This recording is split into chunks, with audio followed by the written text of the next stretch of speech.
അവർ തിരികെ വീട്ടിലെത്തിയപ്പോഴേക്കും കാര്യസ്ഥൻ അവളുടെ സാധനങ്ങളൊക്കെ അവന്റെ റൂമിൽ അറേഞ്ച് ചെയ്തിരുന്നു. അങ്ങനെ അവന്റെ റൂമിലേക്കാണ് അദ്ദേഹം അവളെ കൂട്ടിക്കൊണ്ട് പോയത്. പക്ഷെ അവൾക്ക് ആ മുറിയിൽ നിൽക്കാൻ താല്പര്യമില്ല. അതുകൊണ്ട് തലേദിവസം രാത്രി താമസിച്ച മുറിയിലേക്ക് പോയിക്കോളാമെന്ന് പറഞ്ഞ് അവൾ തിരികെ പോകാൻ തുടങ്ങുന്നുണ്ടെങ്കിലും അപ്പോഴേക്കും അവിടേക്ക് വന്ന ഷെന്തു അവളെ തടയുന്നു. അവൾ ആ മുറിയിൽ നിൽക്കാൻ തയ്യാറല്ലെങ്കിൽ തിരികെ അവളുടെ വീട്ടിലേക്ക് പോയിക്കോളാൻ പറഞ്ഞ് അവൻ ഭീഷണിപ്പെടുത്തുന്നുണ്ട്. അങ്ങനെ അവിടെ തന്നെ താമസിക്കാമെന്ന് അവൾ സമ്മതിക്കുന്നു. നേരത്തെ കൊണ്ടുവന്ന സീക്രട്ട് ഡോക്യുമെന്റ് ബോക്സ് അവൻ അവളുടെ മുന്നിൽ തന്നെ കൊണ്ടുവയ്ക്കുന്നുണ്ട്. അവൾ അത് എടുക്കുമോ ഇല്ലയോ എന്ന് ടെസ്റ്റ് ചെയ്യുക കൂടിയാണ് അവന്റെ ഉദ്ദേശം. അവൾക്ക് ശരിക്കും മന്ത്രിയുടെ സ്പൈ ആവാൻ ഉദ്ദേശമുണ്ടോ എന്ന് അറിയണമല്ലോ. അങ്ങനെ അത് അവിടെ വെച്ചിട്ടാണ് അവൻ പുറത്തേക്ക് പോയത്. അവൻ പോയി കഴിഞ്ഞപ്പോൾ അവൾ അതിന്റെ അടുത്തേക്ക് ചെല്ലുന്നുണ്ട്. രാത്രി ഭക്ഷണം കഴിക്കാനിരുന്ന സമയത്ത് ഷെന്തു ഒരു ബുക്ക് വായിച്ചുകൊണ്ടിരിക്കുകയാണ്. യാൻഷിങ്ങിനാണെങ്കിൽ വിശപ്പ് സഹിക്കാനും പറ്റുന്നില്ല. അവൾ ആദ്യം ഭക്ഷണം കഴിക്കാൻ തയ്യാറെടുക്കുന്നത് കണ്ട് അവൻ കഴിച്ച ശേഷമേ ഭക്ഷണം കഴിക്കാവൂ എന്ന് കാര്യസ്ഥൻ പറയുന്നുണ്ടെങ്കിലും എനിക്ക് നന്നായി വിശക്കുന്നു എന്ന് പറഞ്ഞ് അവൾ കഴിച്ചു തുടങ്ങുന്നു. കഴിക്കുന്നതിനിടയിൽ അന്ന് കുളത്തിൽ വീണതിനെ കുറിച്ച് അവൾ അവനോട് സംസാരിക്കുന്നുണ്ട്. അവിടുത്തെ രണ്ടാമത്തെ മാഡമാണ് എന്നെ കുളത്തിലേക്ക് തള്ളിയിട്ടത്. അവരുടെ മകൻ മരിക്കാൻ കാരണമായ വിഷമുള്ള ചെടി അവിടെ ഉണ്ടായിരുന്നു. അവർ പക്ഷേ അതിനെ സ്വന്തം മകനെ പോലെ ഓമനിച്ച് വളർത്തുകയാണ്. ഇപ്പോൾ ആദ്യത്തെ മകനും അതേ വിഷം ഉള്ളിൽ ചെന്ന് തന്നെയാണ് കൊല്ലപ്പെട്ടിരിക്കുന്നത്. ഇതൊക്കെ തമ്മിൽ എന്തെങ്കിലും കണക്ഷൻ കാണുമോ എന്നൊക്കെ അവൾ അവനോട് ചോദിക്കുന്നുണ്ട്. അവൻ പക്ഷേ അതിനൊന്നും മറുപടി നൽകാതെ ഭക്ഷണം കഴിക്കുമ്പോൾ സംസാരിക്കരുത്, മിണ്ടാതിരുന്ന് കഴിക്കാൻ അവളോട് ആവശ്യപ്പെടുന്നു. അവൾ വേഗം കഴിച്ച് തീർത്തിട്ട് വീണ്ടും അതിനെപ്പറ്റി ചോദിക്കുന്നുണ്ട്. ഇപ്പോഴത്തെ മകൻ മരിച്ചതിന് കാരണം ആദ്യം കൊല്ലപ്പെട്ടയാളുടെ സഹോദരൻ പ്രതികാരം ചെയ്തതായിരിക്കുമോ എന്നൊക്കെ അവൾ ചോദിക്കുന്നുണ്ടെങ്കിലും അവൻ അതിന് മറുപടി ഒന്നും നൽകുന്നില്ല. അപ്പോഴേക്കും അസിസ്റ്റന്റ് നേരത്തെ അവൻ റൂമിൽ കൊണ്ടുവച്ചിരുന്ന ആ ബോക്സ് അവൻ്റെ അടുത്ത് എത്തിക്കുന്നു. അവളത് തുറന്ന് നോക്കിയോ ഇല്ലയോ എന്ന് അറിയാൻ വേണ്ടിയിട്ട് അവനത് പരിശോധിക്കുന്നുണ്ട്. അവളത് തുറന്ന് നോക്കിയിട്ടില്ല എന്ന് അവന് മനസ്സിലാവുന്നു. അവനത് തിരികെ കൊടുത്തയക്കുന്നുണ്ട്. അസിസ്റ്റന്റ് പോയി കഴിഞ്ഞപ്പോൾ അവൾക്കൊരു വാണിംഗ് പോലെ കേസിനെ കുറിച്ച് അവൾ കൂടുതൽ അന്വേഷിക്കേണ്ട എന്നും അവൻ പറയുന്നുണ്ട്. രാജ്ഞി മിനിസ്റ്റർ ഓഫ് ജസ്റ്റിസിന്റെ കയ്യിൽ നിന്ന് ആ കേസ് തന്റെ ഇമ്പീരിയൽ ഗാർഡിലെ ഡിപ്പാർട്ട്മെന്റിലേക്ക് മാറ്റിയിരിക്കുകയാണ് എന്ന് അവൻ പറയുന്നു.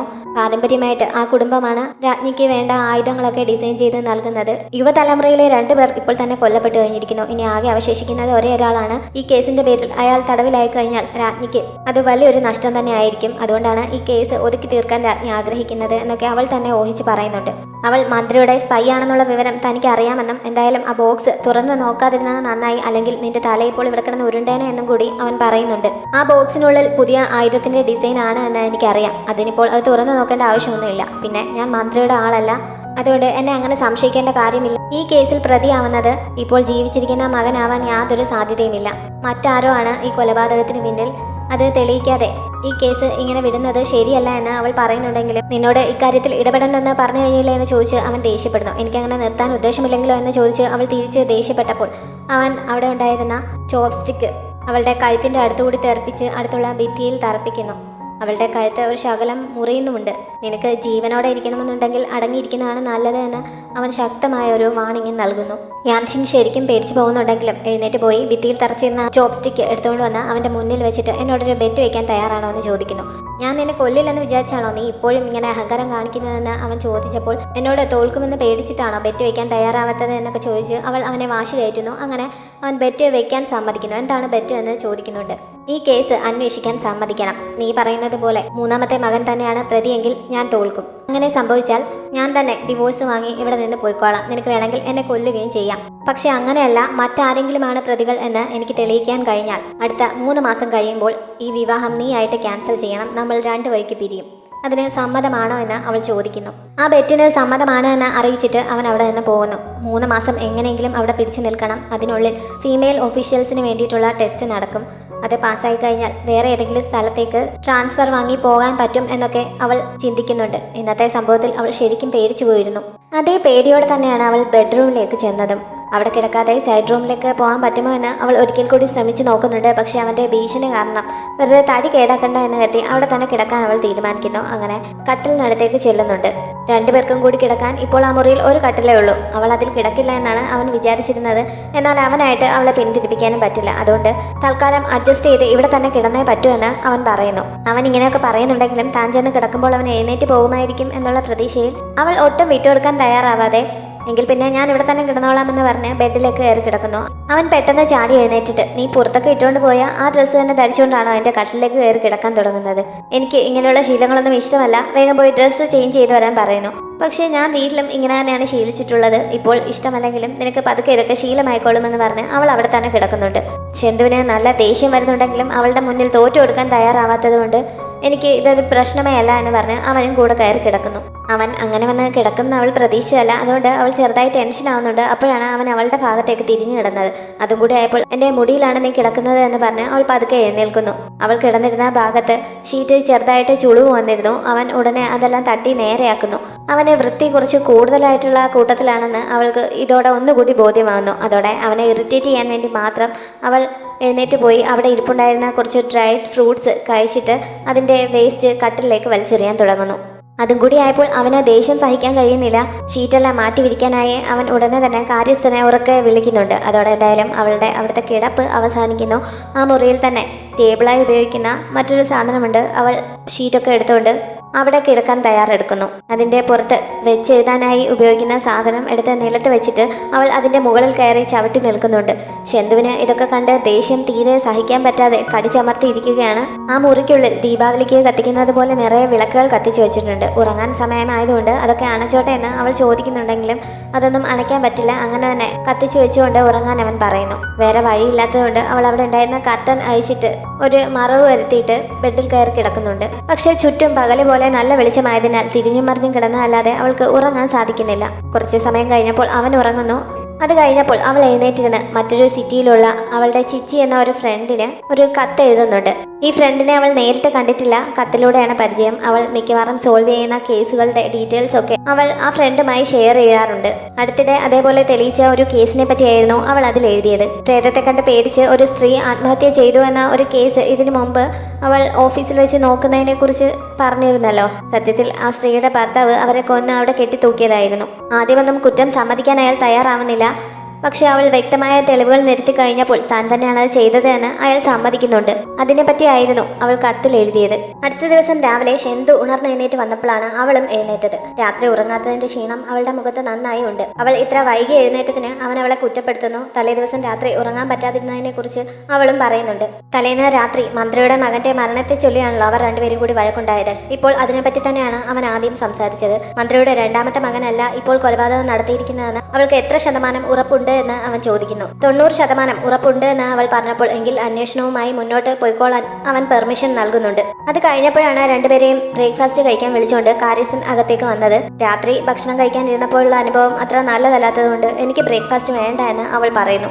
അവൾ കിടന്നിരുന്ന സ്ഥലം കാര്യസ്ഥൻ ചെന്ന് നോക്കിയപ്പോൾ ഷീറ്റ് പോലും മടക്കി വെക്കാതെ ആകെ വലിച്ചു വാരിയിട്ടിരിക്കുന്നത് കണ്ട് അദ്ദേഹം അതിനെക്കുറിച്ച് അവനോട് പറയുന്നുണ്ട്. അവനും നല്ല ദേഷ്യം വരുന്നുണ്ട്. പക്ഷെ അവൾക്ക് അതൊന്നും അത്ര വലിയ പ്രശ്നമേ അല്ല. വീട്ടിൽ നിന്ന് ഫുഡ് കഴിക്കാഞ്ഞതുകൊണ്ട് അന്ന് രാവിലെ വഴിയിൽ നിന്ന് എന്തോ വാങ്ങി കഴിച്ചുകൊണ്ടാണ് അവൾ ഓഫീസിലേക്ക് പോയിക്കൊണ്ടിരിക്കുന്നത്. ആ സമയത്ത് ചുച്ചുവും അവളുടെ അടുത്തേക്ക് എത്തുന്നു.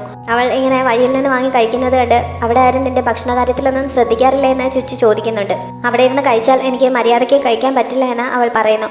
അവൾ ഇങ്ങനെ പോകുന്ന സമയത്ത് അവളെ നോക്കി അവിടെയുള്ള ആളുകളൊക്കെ എന്തൊക്കെയോ അടക്കം പറയുന്നുണ്ട്. അവൾ ശെന്തുവിനൊപ്പം കുതിരപ്പുറത്ത് തലേ ദിവസം അതുവഴി പോയതിനെ പറ്റി ചുച്ചുവും കേട്ടിരുന്നു. അങ്ങനെ അവരുടെ റൊമാൻറ്റിക് ലവ് സ്റ്റോറി ഇപ്പോൾ സിറ്റി മുഴുവൻ പാട്ടാണ്. നിങ്ങൾ തമ്മിൽ നല്ല അടുപ്പത്തിലാണല്ലേ എന്നൊക്കെ ചുച്ചുവും അവളോട് ചോദിക്കുന്നുണ്ട്. ശെന്തുവിനെ കുറിച്ച് ഇങ്ങനെ ആളുകൾ പറയുന്നതിനൊരു കാരണമുണ്ട്. മുമ്പ് ഏതോ ഒരു പെണ്ണ് വഴിയിൽ വെച്ച് അവനോട് ഇഷ്ടം കാണിച്ചുകൊണ്ട് അവന്റെ ദേഹത്തേക്കൊന്ന് മയങ്ങി വീഴുന്നത് പോലെ അഭിനയിച്ചിരുന്നു. അന്ന് ആ പെണ്ണിനെ തടവറയിലേക്ക് കൊണ്ടുപോയി വലിയ ശിക്ഷ കൊടുക്കുകയാണ് അവൻ ചെയ്തത്. അതിനുശേഷം ആ സിറ്റിയിൽ ഒരു പെൺകുട്ടി പോലും അവനോട് താല്പര്യം കാണിക്കാൻ ചെന്നിട്ടേയില്ല. അങ്ങനെ സ്ത്രീകളെ ഇത്ര അകറ്റി നിർത്തിയിരുന്ന ശെന്തു ഇപ്പോൾ അവളോട് ഇത്രയധികം സ്നേഹം കാണിക്കുന്നത് വലിയ സംഭവമായിട്ടാണ് അവിടെയുള്ള ആളുകൾ കരുതുന്നത്. പക്ഷേ സത്യാവസ്ഥ എന്താണെന്ന് യാൻഷിങ്ങിനല്ലേ അറിയൂ. അവർ ചെല്ലുന്ന ആ സമയത്ത് അവരുടെ ഓഫീസിന് മുന്നിലായി വയസ്സായ ഒരു അമ്മ ഇരിപ്പുണ്ട്. എന്തോ പരാതി നൽകാനായി വന്നതാണ്. പക്ഷെ അവരെ ആരും പരിഗണിക്കുന്നില്ല. അവർ ആരാണ് എന്ന് യാൻഷിങ് ചുച്ചുവിനോട് ചോദിക്കുന്നു. അവളുടെ വിവാഹ ദിവസം രാത്രി കൊട്ടാരത്തിലെ ഒരു പ്രധാനപ്പെട്ട ഡിപ്പാർട്ട്മെന്റിന് തീപിടുത്തമുണ്ടായിരുന്നല്ലോ. ആ സമയത്ത് ഒരാൾ അവിടേക്ക് ഓടിച്ചെന്ന് സ്വയം ദേഹത്ത് തീ കൊളുത്തിയാണ് അന്ന് അങ്ങനെ ഒരു നാശമുണ്ടാക്കിയത്. ആ കൊല്ലപ്പെട്ട ആളുടെ അമ്മയാണ് അത്. അവരുടെ പ്രായത്തെ പരിഗണിച്ച് രാജ്ഞി അവരോട് ക്ഷമിക്കാൻ തയ്യാറാണ്. പക്ഷേ സത്യം അറിയണമെന്ന് പറഞ്ഞ് അവർ ഇവിടെ പരാതി നൽകാൻ വന്നിരിക്കുകയാണ്. ഇങ്ങനെ ഒരു പ്രശ്നമായതുകൊണ്ട് ഇവിടെ ആർക്കും ആ പരാതി ഏറ്റെടുക്കാൻ ധൈര്യമില്ല. ഇന്നലെ മുതൽ അവർ ഇവിടെ തന്നെ ഇരിക്കുകയാണ് എന്നൊക്കെ ചുച്ചു അവളെ അറിയിക്കുന്നു. ആ തീപിടുത്തത്തിന്റെ പേരിൽ ശെന്തുവിനും രാജ്ഞി ഫൈൻ നൽകിയിരുന്നുവെന്നും അവൾ ഇപ്പോഴാണ് അറിയുന്നത്. ഇതൊക്കെ കേട്ടിട്ട് അവരെ കണ്ടില്ലെന്ന് നടിച്ച് യാൻഷിങ്ങിനകത്തേക്ക് കയറി പോകാൻ കഴിയുമായിരുന്നില്ല. അവൾ ആ അമ്മയുടെ അടുത്തേക്ക് പോകാൻ തുടങ്ങിയപ്പോൾ ചുച്ചു അവളെ തടയാൻ ശ്രമിക്കുന്നുണ്ടെങ്കിലും എന്തായാലും എൻ്റെ തലയുടെ കാര്യത്തിൽ അധികം വൈകാതെ ഒരു തീരുമാനമാവും. അപ്പോൾ പിന്നെ എനിക്ക് ഇഷ്ടമുള്ളതൊക്കെ ചെയ്തിട്ട് മരിച്ചാൽ മതിയല്ലോ എന്ന് പറഞ്ഞ് യാൻഷിങ് അവരുടെ അടുത്തേക്ക് ചെന്ന് അവരെ സമാധാനിപ്പിക്കാൻ ശ്രമിക്കുന്നു. അവരുടെ മകന്റെ കാര്യത്തിൽ എന്തെങ്കിലും അനീതി ഉണ്ടായിട്ടുണ്ടെങ്കിൽ ഉറപ്പായും അത് അന്വേഷിച്ച് കണ്ടെത്താൻ ശ്രമിക്കും എന്ന് പറഞ്ഞ് അവരെ സമാധാനിപ്പിച്ചുകൊണ്ട് അവൾ കയ്യിലിരുന്ന ഭക്ഷണം അവർക്ക് നൽകുന്നു. ഓഫീസിനുള്ളിൽ മന്ത്രി വു ഡിപ്പാർട്ട്മെന്റിലെ എല്ലാവരെയും വിളിച്ചു നിർത്തിയിട്ട് ആർക്കെങ്കിലും ആ അമ്മയുടെ കേസ് ഏറ്റെടുക്കാൻ ധൈര്യമുണ്ടോ, ഉണ്ടെങ്കിൽ മുന്നോട്ട് വാ, ഞാൻ ഇപ്പോൾ തന്നെ ശരിയാക്കുമെന്ന് പറഞ്ഞ് എല്ലാവരെയും ഭീഷണിപ്പെടുത്തിക്കൊണ്ടിരിക്കുകയാണ്. അല്ലെങ്കിലും ആരും അതിന് തയ്യാറായി മുന്നോട്ട് വരുന്നുണ്ടായിരുന്നില്ല. ഈ സമയത്താണ് യാൻ ഷിങ് അകത്തേക്ക് കയറി വന്നിട്ട് ഞാൻ ആ അമ്മയുടെ കേസ് ഏറ്റെടുത്തു, അവരെ തിരികെ പറഞ്ഞയക്കുകയും ചെയ്തു എന്ന് പറയുന്നത്. മുമ്പായിരുന്നെങ്കിൽ മന്ത്രി അവൾക്ക് നേരെ ചാടുകയും വഴക്ക് പറയുകയും ഒക്കെ ചെയ്യേണ്ടതാണ്. പക്ഷേ ഇപ്പോൾ ഷെന്തു അവളോട് സ്നേഹത്തോടെ പെരുമാറുന്നത് നേരിട്ട് കണ്ട സ്ഥിതിക്ക് അവളോട് മോശമായി പെരുമാറാൻ പറ്റില്ലല്ലോ. അതുകൊണ്ട് ബാക്കി എല്ലാവരെയും പിരിച്ചുവിട്ടിട്ട് അവളെ മാത്രം അടുത്ത് വിളിച്ച് അദ്ദേഹം സമാധാനത്തോടെ സംസാരിക്കാൻ ശ്രമിക്കുന്നു. അദ്ദേഹത്തിന്റെ സമീപനം കണ്ട് ചുച്ചുവും അവിടെ ഉണ്ടായിരുന്ന ബാക്കി ഉദ്യോഗസ്ഥരുമൊക്കെ ശരിക്കും അമ്പരന്ന് പോകുന്നുണ്ട്. കാരണം ഇത്ര മര്യാദയോടെ അവളോട് ആദ്യമായിട്ടാണ് അദ്ദേഹം സംസാരിക്കുന്നത്. യാൻ ഷിങ്ങും ഒന്ന് അമ്പരക്കുന്നുണ്ട്. ആ അമ്മയുടെ കേസ് ഏറ്റെടുക്കാൻ അവൾ തയ്യാറാണ് എന്ന് പറഞ്ഞെങ്കിലും മന്ത്രി അത് അവളെ ഏൽപ്പിക്കാതെ ഫെങ് എന്ന് പറഞ്ഞ മറ്റൊരു ഉദ്യോഗസ്ഥനെ ഏൽപ്പിക്കുന്നു. അദ്ദേഹം ഒഴിഞ്ഞു മാറാൻ നോക്കുന്നുണ്ടെങ്കിലും മന്ത്രി സമ്മതിക്കുന്നില്ല. അതിനുശേഷം മന്ത്രി വീണ്ടും എല്ലാവരെയും ഒരുമിച്ച് വിളിച്ചു കൂട്ടിയിട്ട് മറ്റേ മന്ത്രിയുടെ വീട്ടിൽ നടന്ന കൊലപാതകത്തെക്കുറിച്ച് ഇനി ആരും അന്വേഷിക്കേണ്ട, ആ കേസ് നമ്മുടെ ഡിപ്പാർട്ട്മെന്റിൽ നിന്ന് മാറ്റി ഇമ്പീരിയൽ ഗാർഡ്സിന്റെ ഡിപ്പാർട്ട്മെന്റിലേക്ക് കൈമാറ്റം ചെയ്തിരിക്കുകയാണ്. അതുകൊണ്ട് ഇനി ആരും അതിൽ തലയിടരുത് എന്ന് അദ്ദേഹം അറിയിക്കുന്നു.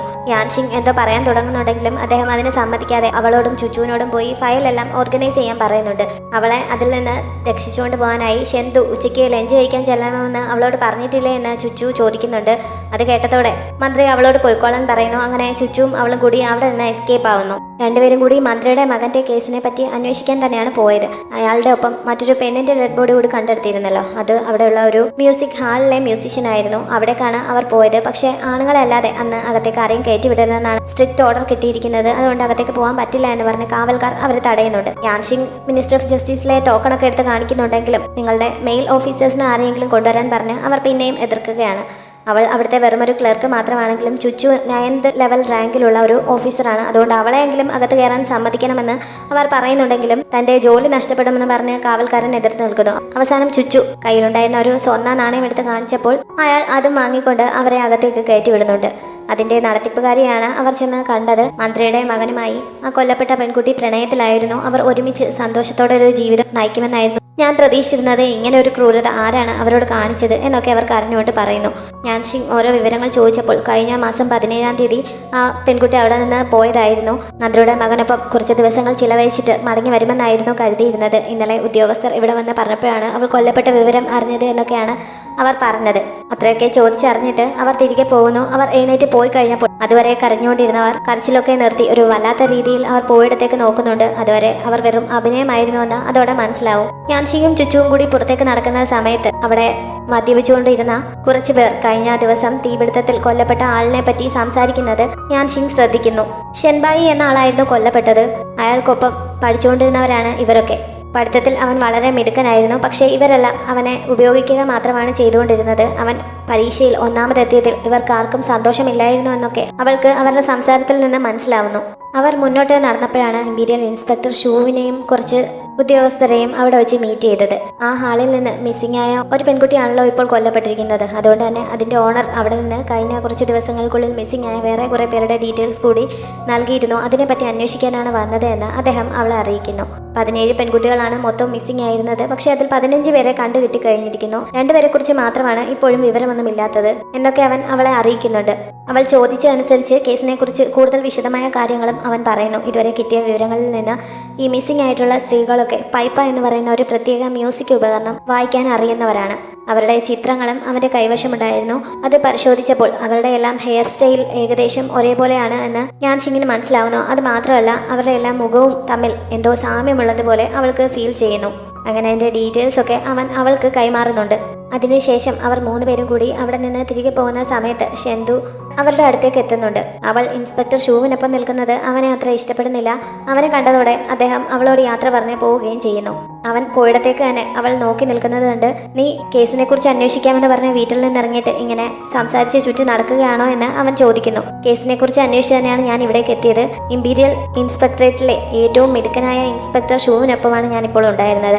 അദ്ദേഹം ഈ കേസിനെ കുറിച്ചുള്ള ഡീറ്റെയിൽസ് ഒക്കെ എനിക്ക് കൈമാറി കഴിഞ്ഞിരിക്കുന്നു എന്നൊക്കെ അവൾ വലിയ ഗമയിൽ പറയുന്നു. അവൾ അങ്ങനെ മറ്റൊരാളിനെ കുറിച്ച് പോയിട്ട് പറയുന്നത് അവൻ ഇഷ്ടപ്പെടുന്നില്ല. അതുകൊണ്ട് ഷൂവിനെ കുറിച്ച് അവൻ മോശമായി സംസാരിക്കുന്നു. അവളും ഒട്ടും വിട്ടുകൊടുക്കാൻ തയ്യാറാവാതെ ഷൂവിന്റെ സാമർത്ഥ്യത്തെക്കുറിച്ച് സംസാരിക്കുന്നുണ്ട്. മുമ്പ് അത്രയും ശക്തമായ കാവലുള്ള കൊട്ടാരത്തിൽ നിന്ന് രാജ്ഞിയുടെ ജെയ്ഡ് മാല അടിച്ചു മാറ്റിയ കള്ളനായിരുന്നു ഷൂ.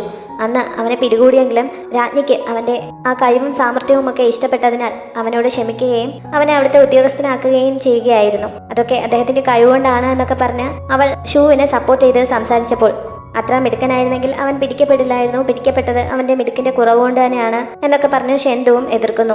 മാത്രമല്ല കേസിനെ കുറിച്ച് അവൾ ഇതുവരെ ഒന്നും അന്വേഷിക്കാത്തതിന് വീണ്ടും കുറ്റപ്പെടുത്തുകയും ചെയ്യുന്നു. നന്ദ്രയുടെ മകൻ കൊല്ലപ്പെട്ട കേസ് കഴിഞ്ഞ കുറേ വർഷങ്ങളായി ഇവിടെ നടന്നുകൊണ്ടിരിക്കുന്ന ഒരു സീരിയൽ മർഡർ കേസുമായി ബന്ധപ്പെട്ടതാണ് എന്ന് എനിക്ക് തെളിവുകൾ കിട്ടിയിട്ടുണ്ട്. കാര്യങ്ങൾ കുറച്ചുകൂടി വ്യക്തമായി കുറച്ച് തെളിവുകൾ കൂടി കിട്ടിക്കഴിഞ്ഞാൽ എനിക്ക് ഉറപ്പായും ഈ കേസ് തെളിയിക്കാൻ പറ്റും എന്ന് അവൾ പറയുന്നു. ഒരാൾ ഷെന്തുവിന്റെ അടുത്തേക്ക് വന്ന് ആ മന്ത്രിയുടെ വീട്ടിൽ ഒരു പ്രശ്നമുണ്ടായതിനെ പറ്റി റിപ്പോർട്ട് ചെയ്തത്. മന്ത്രിയുടെ ഇപ്പോൾ ബാക്കിയുള്ള മകൻ ലിയാങ് ഇമ്പീരിയൽ ഗാർഡ്സിന്റെ ഓഫീസിലേക്ക് സ്വയം കീഴടങ്ങാനായി വന്നിരിക്കുകയാണ് എന്നും അയാൾ അറിയിക്കുന്നു. അത് മാത്രമല്ല അവിടുത്തെ പ്രിൻസസ് അവനെ കാണണമെന്ന് ആവശ്യപ്പെട്ടിരിക്കുകയാണ് എന്നും അയാൾ അറിയിക്കുന്നു. അങ്ങനെ ഷെന്തു അപ്പോൾ തന്നെ അങ്ങോട്ടേക്ക് പുറപ്പെടുന്നു. ഇങ്ങനെ ഒരു കാര്യമായതുകൊണ്ട് യാൻഷിങ്ങും അവന്റെ ഒപ്പം ചെല്ലുന്നുണ്ട്. പക്ഷെ അവനെ മാത്രം കാണണമെന്നാണ് പ്രിൻസസ് ആവശ്യപ്പെട്ടിരിക്കുന്നത് എന്ന് പറഞ്ഞ് കാവൽക്കാർ അവളെ അകത്തേക്ക് കയറ്റിവിടാതെ തടയുന്നുണ്ട്.